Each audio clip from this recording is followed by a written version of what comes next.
दोस्तों नमस्कार। इस वीडियो में पीएम एसएसबी छात्रवृत्ति परीक्षा 2023-24 के लिए कक्षा 9 और 11 दोनों क्लास के छात्रों के लिए जीके और करंट अफेयर का मॉडल पेपर है, जिसमें आज हम 20 महत्वपूर्ण प्रश्नों को हल करेंगे। प्यारे बच्चों, वीडियो आपके लिए बहुत ही खास होने वाला है। वीडियो को लास्ट तक बिना स्किप किए हुए ज़रूर देखिएगा, साथ ही अपने दोस्तों के साथ ज़रूर शेयर करें इसको। आइए देखते हैं। पहला प्रश्न आपकी स्क्रीन पर है। भारत का सर्वोच्च न्यायालय स्थित है? ऑप्शन ए है मुंबई, कोलकाता, चेन्नई या फिर नई दिल्ली। राइट आंसर बच्चों इसका हो जाएगा नई दिल्ली। आप सभी लोग कमेंट सेक्शन में अपने आंसर ज़रूर लिखते चलें। इसके बाद प्रश्न संख्या है 2। भारत गणतंत्र हुआ था, अर्थात गणतंत्र दिवस कब मनाया जाता है? आप सभी को पता होगा। गणतंत्र कब हुआ था, अर्थात देश में संविधान कब लागू हुआ था? तो ऑप्शन आपके पास है 26 नवंबर 1949, 1 जनवरी 1950, 26 जनवरी 1950 या फिर 15 अगस्त 1950। तो इसका बच्चों सही जवाब है 26 जनवरी 1950 ईस्वी को भारत गणतंत्र हुआ था और इसी दिन हमारे देश का संविधान लागू हुआ था। इसके बाद है प्रश्न संख्या 3। मुख्य चुनाव आयुक्त की नियुक्ति कौन करता है? राष्ट्रपति, गृह मंत्रालय, निर्वाचन आयोग, संसद। तो मुख्य चुनाव आयुक्त की नियुक्ति करता है राष्ट्रपति। ए ऑप्शन आपका बिल्कुल सही जवाब हो जाएगा। इसके बाद है भारत के राष्ट्रपति का कार्यकाल होता है। तो भारत के राष्ट्रपति का कार्यकाल कितना होता है? आप सभी लोग कमेंट सेक्शन में ज़रूर लिखें। ऑप्शन आपके पास हैं 4 वर्ष, 5 वर्ष, 6 वर्ष या 7 वर्ष। तो राष्ट्रपति बच्चों 5 वर्षों के लिए चुना जाता है। वर्तमान की बात करें तो वर्तमान में द्रौपदी मुर्मू वर्तमान में राष्ट्रपति हैं। उपराष्ट्रपति जगदीप धनखड़ हैं। इनको आप याद रखिएगा क्योंकि करंट अफेयर के आपके क्वेश्चन पूछे जाते हैं। संविधान में कितने मूल कर्तव्यों का उल्लेख किया गया है? तो संविधान में मूल कर्तव्य बच्चों कितने हैं? 8, 11, 12 या फिर 15। राइट आंसर बच्चों 11 जो है मौलिक कर्तव्यों को समाहित किया गया है आपके संविधान में। तो मौलिक कर्तव्य कितने हैं? 11। और मौलिक अधिकार कितने हैं? तो अधिकारों की संख्या कितनी है? 6। तो आप इसको ध्यान रखिएगा। प्रश्न संख्या 6। राज्यसभा के सदस्यों का कार्यकाल होता है। तो राज्यसभा के सदस्यों का कार्यकाल कितना है? ऑप्शन ए है 3 वर्ष, 4 वर्ष, 5 वर्ष, 6 वर्ष। तो राज्यसभा के सदस्यों का कार्यकाल बच्चों होता है 6 वर्ष का। डी ऑप्शन आपका बिल्कुल सही हो जाएगा। बात करें लोकसभा की, तो लोकसभा के सदस्यों का कार्यकाल होता है 5 वर्षों के लिए। लोकसभा के सदस्यों का 5 वर्ष होता है और राज्यसभा के सदस्यों का कार्यकाल होता है बच्चों 6 वर्ष। इसको आप ध्यान रखिएगा। नेक्स्ट प्रश्न है 7 नंबर। निम्न में से कौन राज्य का क्षेत्र घटा या बढ़ा सकता है? अर्थात राज्य के क्षेत्र में कमी या बढ़ोतरी किसके हाथों में होती है, कौन कर सकता है? ऑप्शन है आपके पास राष्ट्रपति, संसद, राज्यसभा या क्षेत्रीय परिषद। तो इसमें बच्चों सही जवाब है जो संसद होती है वो किसी भी राज्य के क्षेत्र में बढ़ोतरी या कमी कर सकता है। बी ऑप्शन सही है। 8 नंबर प्रश्न है भारतीय संविधान कितने भागों में विभाजित है? तो भारतीय संविधान कितने भागों में विभाजित है? 15, 18, 22 या 24। तो सही जवाब बच्चों है 22 भागों में भारतीय संविधान जो है बटा हुआ है। इसके अलावा अनुसूचियों की बात करेगा तो कितनी अनुसूचियां हैं? 12 अनुसूचियां हैं, 22 भाग हैं, अनुच्छेद 395 हैं। ठीक, आप इनको ध्यान रखिएगा। ये मूल संविधान की बात है। मूल संविधान में इतने आपको देखने को मिलेंगे। भारत ग्राम पंचायत के सचिव की नियुक्ति कौन करता है? ग्राम पंचायत के सचिव की नियुक्ति कौन करता है? ग्राम सभा, ग्रामीण, सरकार या इनमें से कोई नहीं। तो बच्चों सही जवाब है सरकार जो है ग्राम पंचायत के सचिव का नियुक्ति करता है। 10 नंबर प्रश्न कहता है कि सभी ग्राम पंचायत विभाजित होते हैं। ये पंचायती राज व्यवस्था से संबंधित प्रश्न है और इसमें आपका आंसर है वार्ड। ठीक, वार्डों में बटा हुआ होता है ग्राम पंचायत। ग्राम पंचायत वार्डों में बटा होता है। बी ऑप्शन आपका सही जवाब हो जाएगा।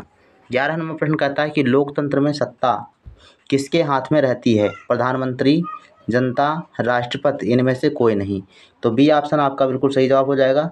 लोकतंत्र में सत्ता जो होती है वो जनता के हाथों में होती है। जनता चाहे तो किसी को शासन सत्ता किसी के हाथ में दे सकती है। ठीक है, तो ये आपको ध्यान रखिएगा। 11 नंबर प्रश्न है स्थानीय सरकार किसे कहा जाता है? राज्य सरकार, ग्राम पंचायत एवं नगर निगम, केंद्र सरकार, इनमें से कोई नहीं। तो जो ग्राम पंचायत होती है और नगर निगम ये जो होते हैं, इनको ही स्थानीय सरकार के नाम से जानते हैं। तो बी ऑप्शन आपका सही जवाब हो जाएगा। 13 नंबर प्रश्न कहता है कि राज्यसभा का सदस्य बनने के लिए न्यूनतम आयु कितनी होनी चाहिए? 25 साल, 30 साल, 35 साल या 40 साल? आशा है कि इसका आंसर आप सभी को पता होगा।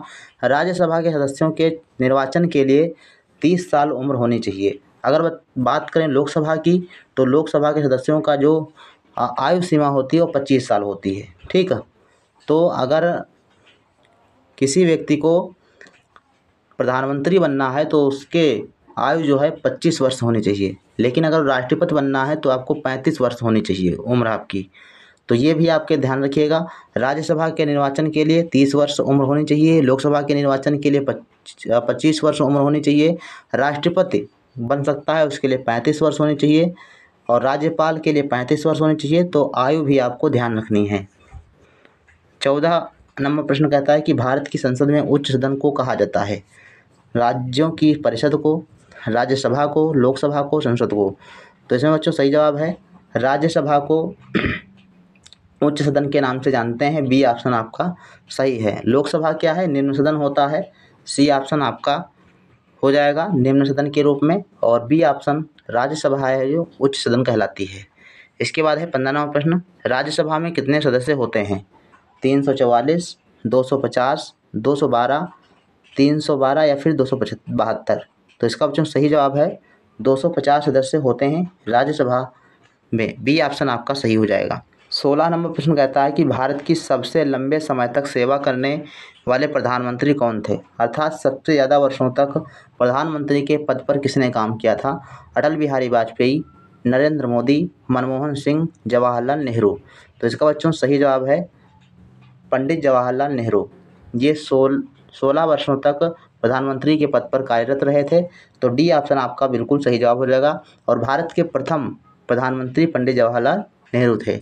इसके बाद बात करें अगर अटल बिहारी वाजपेयी की, तो ये 3 बार जो है प्रधानमंत्री बने थे। 3 बार अब प्रधानमंत्री पद पर जो है ये बैठे थे। और अब बात करें इनकी निधन की, तो आज ही के दिन 18 अगस्त 2018 को इनका निधन हुआ था।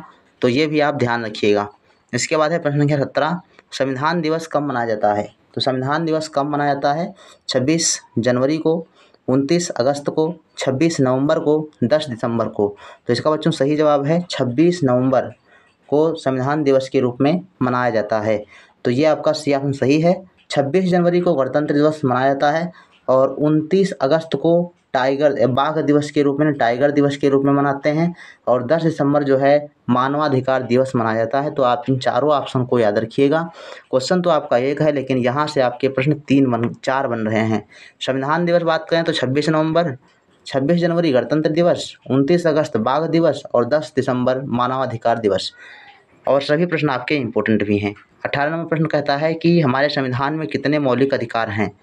तो हमारे संविधान में कितने मौलिक अधिकार हैं हम आपको पहले ही बता चुके हैं।